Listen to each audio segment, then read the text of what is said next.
கடகராசிக்காரங்களுக்கு இந்த குரு பயிற்சி ஒரு முக்கியமான விஷயத்தை தீர்மானிக்கிற மறக்க முடியாத ஒரு குரு பயிற்சியாக இருக்க போகுதுங்கிறத நீங்கள் முதல்ல தெரிஞ்சுக்கங்க.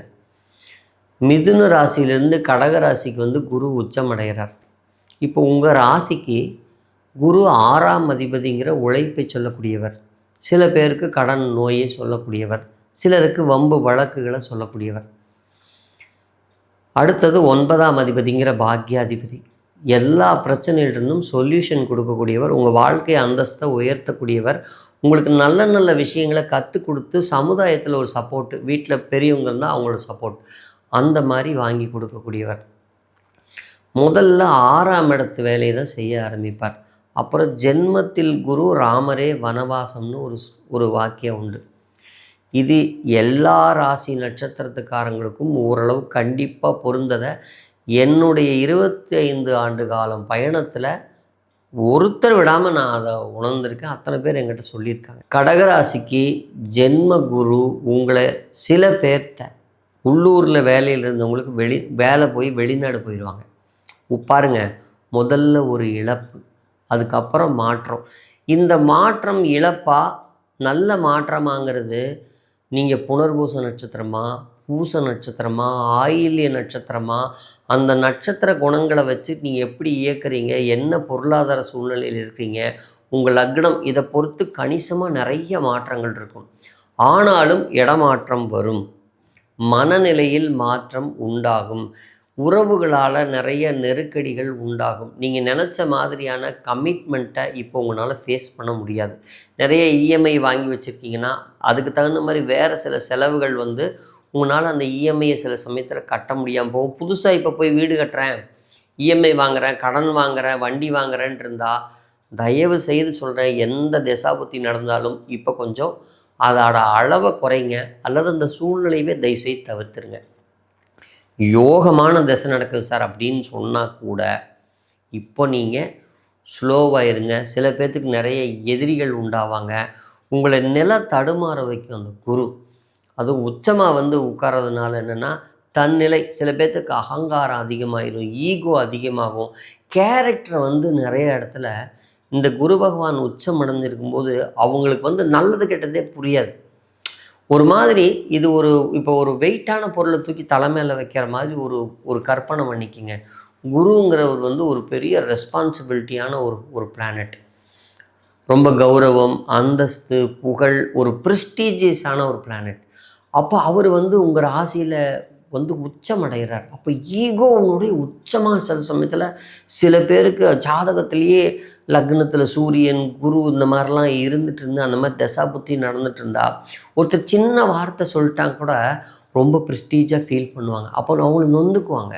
அப்போ இந்த டைமில் ஒருத்தருக்கு வார்த்தை கொடுக்கறது, இன்னொருத்தருக்கு நம்பிக்கையை தர்றது, இன்னொருத்தருக்கு பொறுப்பேற்றுக்கிறது, இன்னொருத்தருக்கு கடனுக்கு துணை போகிறது, இந்த மாதிரி அன்வான்டான சூழ்நிலைகள் இருந்தால் உங்களால் தவிர்க்க முடிஞ்சால் தவிர்த்துருங்க. சில பேர்த்தினால சூழ்நிலை தவிர்க்கவே முடியாது. அப்போது நீங்கள் ஸ்லோவாக முடிவெடுங்க. இவங்களை நம்பலாமா, இவங்களை கூட்டு சேர்த்திக்கலாமா, இவங்களை நம்பி இந்த பொறுப்பை ஒப்படைக்கலாமான்னு ஸ்லோவாக இருந்தீங்கன்னா கண்டிப்பாக உங்களுடைய காயத்தின் அளவு கண்டிப்பாக மாறும். ஆரோக்கியத்தில் பாருங்கள், கண்டிப்பாக நீங்கள் வயசுக்கு தகுந்த மாதிரி, தசாபுத்தி பாதிப்புக்கு தகுந்த மாதிரி உங்கள் ஆரோக்கியத்தை உடனடியாக பார்த்துருங்க. இப்போ லேட் பண்ணாதீங்க. ஒரு சின்ன பிரச்சனையாக இருந்தால் கூட உங்கள் ரைட் ப்ராக்டிஷனரை பார்த்துருங்க.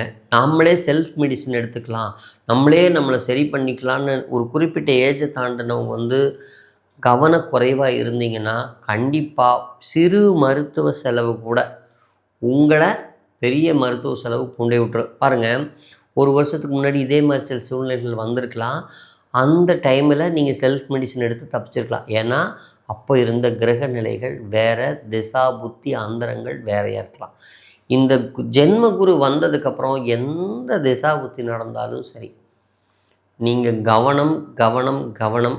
உங்களை ரொம்ப எச்சரிக்கை பண்ணுறேன், பயமுறுத்தலை. நீங்கள் கவனமாக இருந்து அடுத்த கட்ட பிரச்சனையில் போய் மாட்டிக்கக்கூடாது. ஸ்கூலில் படிக்கிறவங்க கூட பாருங்கள், ஒரு குறிப்பிட்ட ஸ்டேஜுக்கு மேலே பண்ணுற லவ் அது இதுன்னு டிஸ்ட்ராக்ட் ஆவாங்க, தன்னுடைய நிலையிலிருந்து மாறுவாங்க. டீச்சர்ஸ் கூட விவாதம் பண்ணி தன் நிலையை கொஞ்சம் கொஞ்சம் குறைச்சிக்குவாங்க.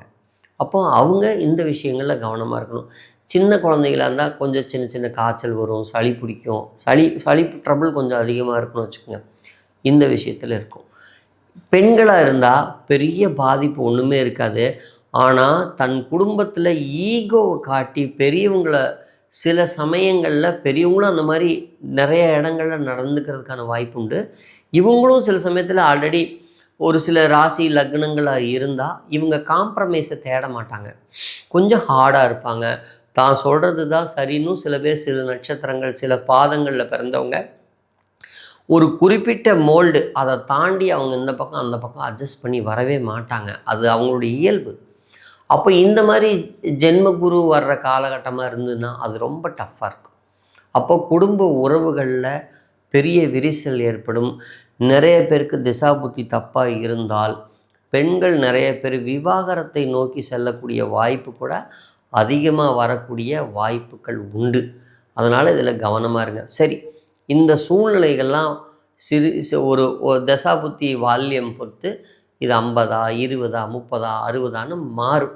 சரி, இதுக்கு ஒரு எளிமையான வழிபாடு என்ன அப்படின்னா, எல்லாருமே கண்டிப்பாக குலதெய்வ வழிபாடும் தன் குடும்ப இஷ்ட தெய்வ வழிபாடையும் செய்யணும். அப்புறம் உங்கள் பித்திருக்கள் வழிபாடு, இதெல்லாம் ஒரு பேசிக் ஸ்ட்ரக்சர். சரி, இதுக்குன்னு ஸ்பெசிஃபிக்காக என்ன பண்ணலாம் அப்படின்னா, ஒரு நீர் நிலையில் இருக்கக்கூடிய ஒரு அம்பாள் கோயில் அல்லது முருகன் கோயிலை தேர்ந்தெடுத்து ஒரு வியாழக்கிழமை அன்னைக்கு போய் தயிர் அன்னத்தை மீன்களுக்கு தானம் கொடுத்துட்டு வரும்போது உங்கள் மைண்ட் அப்படியே காமாகும். ஒருத்தர் ஒன்று சொன்னால் கூட இப்போவே நம்ம ரிப்ளை பண்ணணுமா, அப்புறம் பேசிக்கலாம் அப்படின்னு தள்ளி போடக்கூடிய மனநிலை உருவாகலாம். அல்லது உங்கள் பக்கத்தில் இருக்கிற யாராவது ஒருத்தர், விடுப்பா அவர் தான் அதை பேசிட்டார்ல, நம்ம ஏன் அதை பேசணும் அப்படிங்கிற ஒரு சூழ்நிலை கூட சொல்லித்தரலாம். வர்றது வந்து தான் தீரும். ஆனால் உங்களை சுற்றி அந்த தெய்வ அனுகிரகமும் நீங்கள் நன்மை செய்தவர்களுடைய உதவியும் உங்களை கவசம் மாதிரி இருந்து காப்பாற்றுவாங்க. அப்போது தெய்வ கவசம் ஈகோவை கம்ப்ளீட்டாக அழிச்சிட்டு நம்மளால தான் அப்படிங்கிற எண்ணத்தை இந்த கிரகம் கண்டிப்பாக தூண்டும். நீங்கள் சில சமயத்தில் உங்களால் கூட உருவாகியிருக்கலாம். ஆனாலும் பாருங்கள், நம்ம ஒருத்தர் மட்டும் ஒரு விஷயத்தை எவ்வளவுன்னு செய்ய முடியாது. ஏன்னா ஒரு கணவன் சம்பாரிச்சிட்டு வர்றார், மனைவி சமைச்சு கொடுக்குறாங்க, அப்பா அம்மா வீட்டு வேலைகளை பார்த்துக்கிறாங்க. இப்போ இத்தனை பேர் சேர்ந்தது தானே ஒரு குடும்பம். இது மாதிரி தான் தொழில், நம்ம வளர்த்துக்கிற திறமையால் ஒரு கம்பெனி ஜெயிக்கிறது. நம்ம பேர் வேணால் இப்போது உதாரணத்துக்கு ஒரு சினிமாவை எடுத்துக்கங்க. ஒரு ஹீரோ பெரிய ஹீரோவாகி படம் ஓடுது. அந்த ஹீரோவை பெரிய ஹீரோவை ஆக்கிறதுக்கு என்னென்ன, அந்த கதை சொன்னவர், பாட்டு எழுதினவர், பாட்டு படித்தவர், மியூசிக் டைரக்டர்னு எத்தனையோ பேர்த்தோட உழைப்பு இருக்குல்ல. அது மாதிரி இப்போ உங்களை கற்பனை பண்ணிக்கிங்க, நீங்கள் திறமைசாலி தான், எளிமையான ஆள் தான். ஆனால் இப்போது உங்களுக்கு கிரகங்கள் ஈகோவையும் அகங்காரத்தையும் உங்களைவே அறியாமல் எமோஷனல் பண்ணி உங்களுக்கு தூண்டும். இதை மட்டும் நீங்கள் கடந்து வந்துட்டீங்கன்னா இந்த ஜென்ம குருவை